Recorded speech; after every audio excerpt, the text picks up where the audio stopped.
I'm Gadi Elkan. I'm here with Liz Cardenas, Franke, and we're about to talk about Treading Water, your short film that's here at Dallas International Film Festival. Yeah.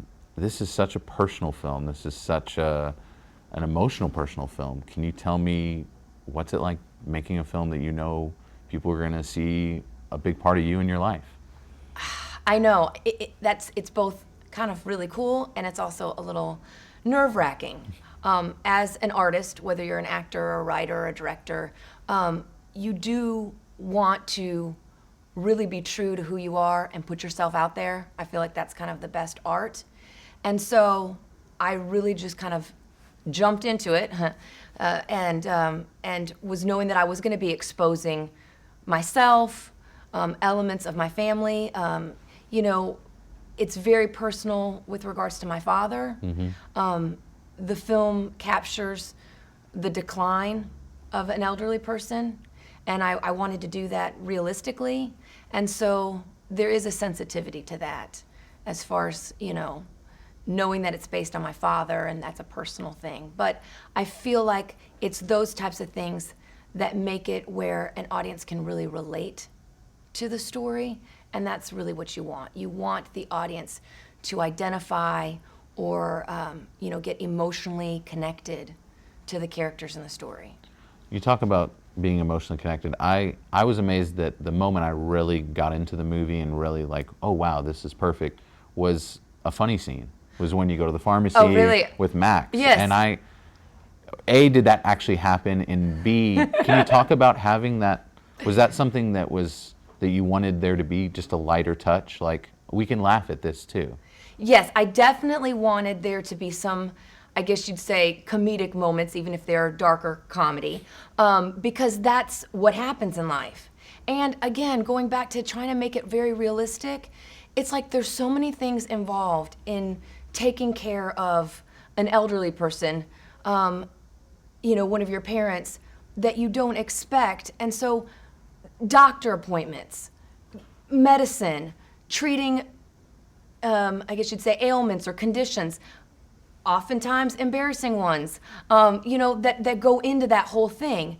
And so I wanted it to be both a little break for the audience. I didn't want it to be a heavy drama from beginning to end. So I wanted to break it up and give the audience a moment to release any sort of emotion, have a little bit of a laugh. But I also wanted to stay true to the story in that it's those moments that can help, not help, but that do kind of put you over the edge. And it's kind of, that didn't happen literally, but an element happened. And it's embarrassing.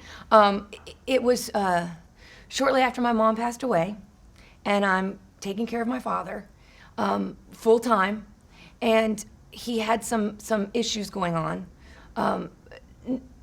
And so we had called 911, paramedics arrived, and he's got, in addition to dementia and mobility issues, he does have type 2 diabetes. And so you have to be concerned about certain things when someone has diabetes and they're elderly. And so I'm getting a bit embarrassed now.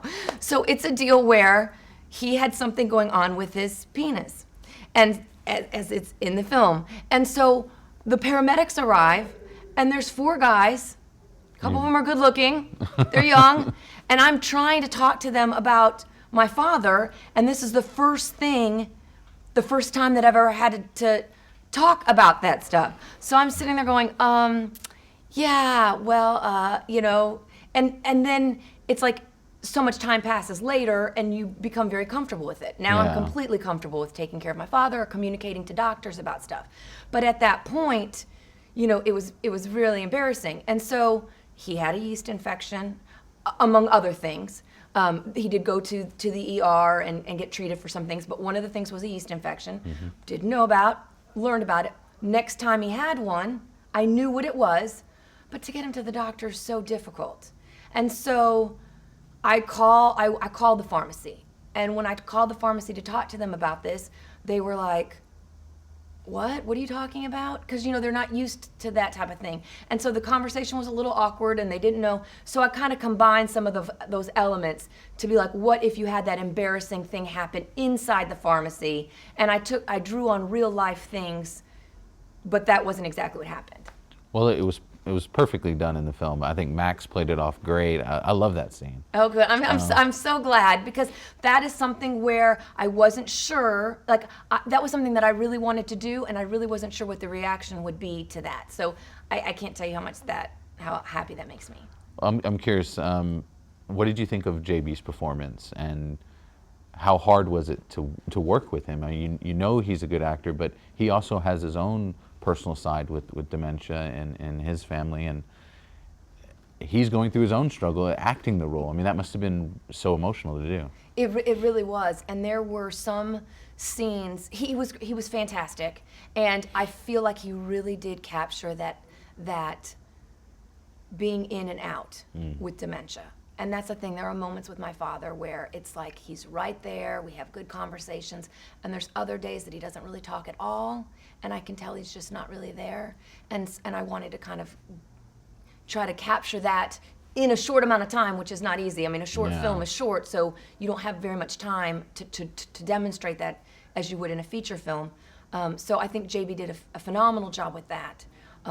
But because of, I guess, his background and his, I don't know if you'd say issues or whatever, you know, and being so emotionally connected, there were scenes in which he became very emotional, and we were like, we can't have that for this scene. Like, in this one, I need you to kind of not really be there as much. Or, you know, you're trying to be strong for her, kind of in the very last scene in the movie. Yeah. There were a few takes where he was really emotional, and it didn't quite work with that actual scene. So I kept having to be like, okay, JB, you know, pull it back, which is hard. But he was so there and so present. So it was so cool. Wow. What's it like working with Hutch? Brings such an interesting look and style. He can do features, he can do shorts, but it's always Hutch signature. And Yeah. I especially the pool sequences, the framing of it, the house. Yes. Talk to me about the look of the film and what you guys wanted to capture, because there is a claustrophobic feel at times when you're with your father. Yes. But that pool sequence it opens up everything, and yet your character's kind of going through something completely different emotionally. Right. It's amazing sequence. Oh, great, thank you. Yeah, Hutch is so collaborative, and as both the director of photography and a producer, you know, he was in the very early stages. I was sending him the scripts and did rewrites, and he read those. And so then we really had numerous opportunities to talk at length about the story, about how we wanted it to look. And Hutch has definitely very strong opinions, which I think are very good, and that way we can go back and forth to find what would be the perfect thing. We did describe that. We wanted some shots to be where you would see how isolating and how alone this character is, which is often the case for caregivers. But then there's other scenes, like you said, where they're a little bit more claustrophobic, and we even went into, I don't know if you could tell this, but we would have it be, you know, on sticks and just totally steady, and then once the scene kind of turned emotional, we would go handheld, so that you would get a sense of the feeling out of her element and not in control. You know, the pool footage, you know, I loved shooting all that stuff. And I think that Hutch does have a very unique way of framing, which I think is like you said, his signature, which that's another reason why I wanted to work with him, is so many shots are what I would call really pretty and aesthetically perfect, you know? And so you kind of want to mix it up with things like that, and then, you know, juxtaposed with more of the chaotic stuff. Another thing that was really interesting is Hutch came up with the idea of using cam block motion technology for the flashback scenes. Oh, wow, okay. So that way, what we were trying to do was, I kind of wanted to show how the home could almost be like a character. Because our homes represent so many memories, both good and bad. And so when you lose someone, you can't help but be, you know, thrown back in time to good times and bad times. And so, for instance, when she's having the flashbacks, you know, we shot it where it's one smooth pan where then the character actually sees herself in the flashback. And that's with that cam block technology. And it just kind of go off that scene. That's a long haul, if I'm Yes, not mistaken. yes, correct. You could feel the time in Yes, the hall. I don't know yes. if that's. I mean, that's Yes. okay. Perfect. Wow. Yeah, and in the kitchen, I don't know if you remember Yeah, that. yeah. But she's sitting there in the kitchen, and you know she's excited that her sister's here. Then her sister's leaving because, again, family members have lives, and I was again trying to capture the reality of when you're a caregiver. It's like a deal where you can't expect everyone to drop everything, but at the same time, you do feel so alone sometimes. Yeah. And so she's excited that her sister's there, but her sister has to go. So then she's disappointed, and as she's sitting there in the kitchen by herself, she has these memories of that when the house was full of life and the house was full of people and laughter, and it's not that way anymore. Yeah. Well, to kind of look at the fact that it's here in Dallas. Can you talk about it being at the Dallas International Film Festival, and what was did you get a call from James or Sarah? How did you hear that you were going to be in the film festival? I did. I got a personal email from Sarah with an invitation. I was so excited. A film, I Was a Teenage Girl, was a short film that premiered here. Well, didn't premiere, premiered at South by Southwest last year, and then screened at the Dallas Film Festival. And I was a executive producer on that. And Augustine Frizzell was Augustine Frizzell's film. She's the sister in the, Treading Water, and she was a producer on this film. So I had reached out to Sarah saying, hey, I have a short film, and sent it to her. And so I was so excited. This is my first time to direct. It's my first time being at the Dallas International Film Festival. Being local, coming to the film festival for years, it means so much to me. And then it's also a great opportunity for the cast and the crew who worked on the film for nothing. I mean, they basically believed in the project and came on board.